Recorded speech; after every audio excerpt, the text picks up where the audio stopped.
یہ ابھی شروع میں نے یہی کہا تھا کہ فقیری میں بھی سب سے زیادہ خطرہ لوگوں کی واہ واہ سے ہوتا ہے. صحیح سر. یہ بڑی خوفناک چیز ہے. شاید اسی لیے حدیث ہے کہ اپنے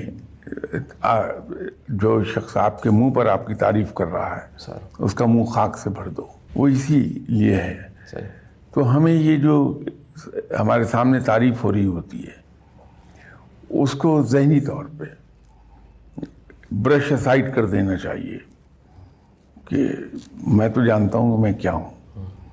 یہ سیدھے سادے بھولے لوگ ہیں جو مجھے قابل سمجھ رہے ہیں. تو ذہنی طور پہ اس تعریف سے اپنے آپ کو علیحدہ کر لیجئے.